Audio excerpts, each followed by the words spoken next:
Hello, everybody. Welcome to a RedRaiders.com show. Bowl Week, brought to you by University Medical Center. I'm Don Williams from the Avalanche-Journal, alongside AJ Media sports writer Carlos Silva Jr.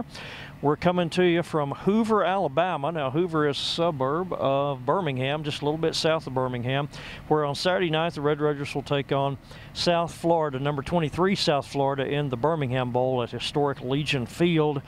And Carlos, yesterday I guess was day one of Bowl Week, with both the Red Raiders traveling party and us getting here to Birmingham. And today is day two, but the first day of practice, and we are here at the stadium here in Hoover, which is one of the top football programs in the nation. Absolutely, 13 state titles. I was kind of mentioning to you right before.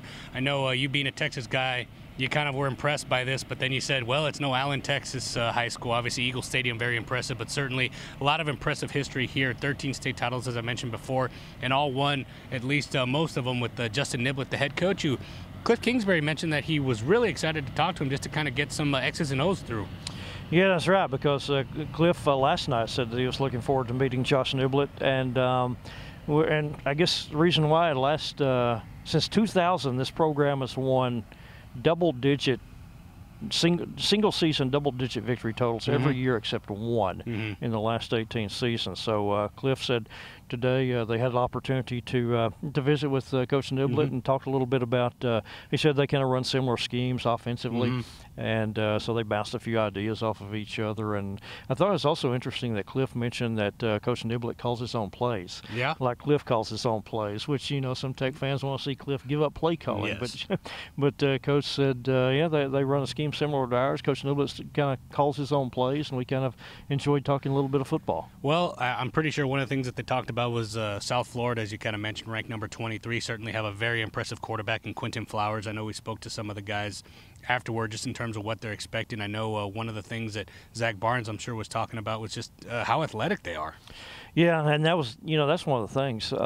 Quinton Flowers has just, he has 11,385 yards career total offense, and unless Tech does just an incredible defensive job, he will break during the bowl game. He will become the American Athletic Conference's all-time total offense leader. He's only 46 away from that record.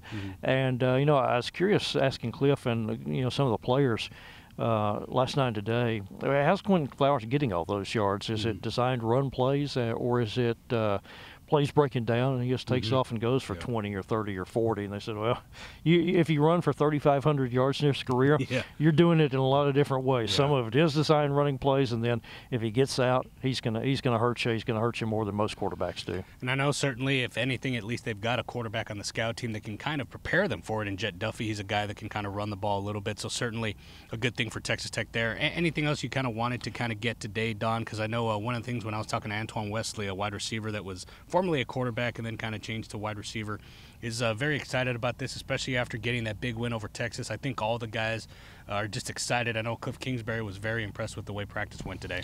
That's what he said. He said anytime that you change the scenery, you kind of get more of a pep in your step. So he thought practice went good today, and they had perfect conditions for it. I mean, it's about 61 degrees here. It's totally still. I mean, my hair's not blowing a bit. Yeah. Neither is yours, Carlos. I mean, it's completely calm and cool and perfect, and you have all these trees behind us that are however many feet tall. So, and Zach Barnes, I think it was, said that man, he smelled the air, and Zach is only about 3 hours from his hometown over in Grayson, Georgia. He's looking forward to it because he has his brother and sister coming to see him play for the first time as a Texas Tech Red Raider in his final college game. So these guys, Vontae Dorsey being a young man from Mississippi, he's about 5 hours from home. And so it's an especially nice trip for those guys, but I think it's a nice trip for all these players because, again, Kliff Kingsbury said, you move your operation to a place that you've never been, and everybody kind of gets fired up for it. It's almost like a road game, but certainly it's a neutral game. Just as you said, they're going to play at historic Legion Field at 11 a.m. on Saturday. I guess what can we look forward to in the newspaper and just kind of some stories overall? Because I know one of the other big stories today, this morning, was that first day of the early signing period, and Texas Tech was able to get 12 signees today, the most important being Alan Bowman, a quarterback that's expected to kind of compete for some of the starting job, especially with Jed Duffy, just because he's going to start January the 14th, as I spoke to him yesterday. Yeah, Jed Duffy and McLean Carter and Kliff Kingsbury in talking with Kliff a moment ago said, we asked Kliff, how does Alan Bowman factor in next year? And he said, well, we'll have three quarterbacks on scholarship. Yep. Feel good about those two that you already have with McLean Carter and Jed Duffy. So with only 3 on scholarship, Alan Bowman will get some reps. We'll get some opportunities early. Now I'm going to kind of cheat here. I know our TV friends like David Collier probably wouldn't get to do this and use their cell phone, but that's live, isn't it? But I wanted to kind of go down the makeup and the composition of the class so that we don't forget anybody. And it kind of by coincidence today, Carlos, that Tech gets virtually its entire offensive class, with maybe the exception of 1 or 2 players, put to bed. You mentioned Alan Bowman, the quarterback. You get pretty much a full group of offensive linemen. Weston Wright from New Braunfels, Troy Bradshaw from I can't remember. And this is what you get for trying to call out David Collier. This is what you get. I'm not going to do the high schools in. Weston Wright, Troy Bradshaw, Clayton Franks, DeMarcus Marshall, and Akeem White. There's 5 offensive linemen that you have before Christmas. Wide receivers, Myler Royals from Abilene Cooper, Sterling Galban, Eric Ezukanma. And I thought... I was curious how Texas Tech plans to use Corey Fulcher from Richardson Lake Highlands. He's a guy who's been a running back for his high school team. He's been a receiver for his high school team. And Kliff indicated that he could do a little bit of both here. He thinks that, he said he could use him in some empty sets.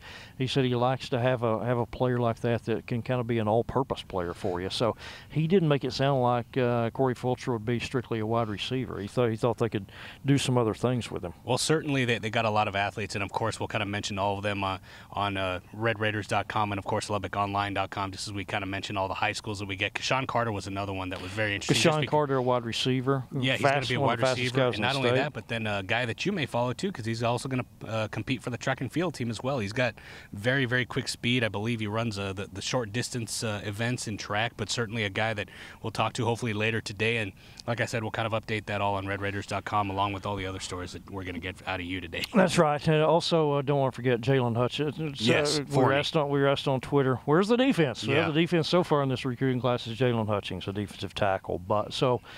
Makeup of the class, again, Kliff Kingsbury said he expects to sign about 20 to 22 players. They get 12 in the fold today. That's going to be it, they said, during this early signing period. So about half or more already done. And logistically, I was wondering last week and going into today, how's this going to work? Because you're trying to do signing day during game week, and the coaches have a game to win on Saturday. But they had practice this morning. They had their operation set up, and one of the things about it is you think about historically, you think about National Signing Day being done all by faxes, and come to find out, I guess here in the last year or so, with the advances in technology and whatnot, guys can actually just fill in their letter of intent and then text it to a Tech coaching staff on their phone. Yep. Coaching staff then texts it to the compliance officer, who looks at it and says, "Okay, it's good. You're good to go." Yep. No more faxes done. Increasingly simple. Yeah. And so Tech literally had these 12 signees, all of them or nearly all of them done before they even hit the practice field out here today. Yeah, and then, of course, some like Sterling Galban out of Burnett, the wide receiver, he'll have his signing ceremony at about 4 p.m., and certainly all the other ones as well that'll go on throughout the day, and then some that'll even happen in January because some will still be going to the spring semester, kind of like Corey Fulcher, as we mentioned before. But like I said before, RedRaiders.com, you can get all that information about recruiting. And then, of course, LubbockOnline.com and kind of everything else to kind of get all the stories you're looking at, which one's going to kind of be on kind of Zach Barnes and kind of some other notebook items. And also Kiki QT, what's his future? Asked Kliff Kingsbury about that last night, and his teammate Cameron Batson today, Cameron Batson, by the way, turns 22 today. Cam got to practice on his birthday, December 20th. And you'll get to work on your birthday tomorrow. And I'll get to work on my birthday tomorrow. I'm a few years older than Cam. So anyhow, we're going to shut it down for now on the video side. Carlos and I have a bunch of writing to go do. We do. So stay on RedRaiders.com and LubbockOnline.com throughout the day, throughout the week, as we prepare you for Texas Tech versus number 23 South Florida. Again, 11 a.m. Saturday at Legion Field in Birmingham, Alabama, the Birmingham Bowl. So for our multimedia editor, Mark Rogers, and for AJ Media's Carlos Silva Jr., I'm Don Williams. Thank you for tuning in on this RedRaiders.com show brought to you by University Medical Center.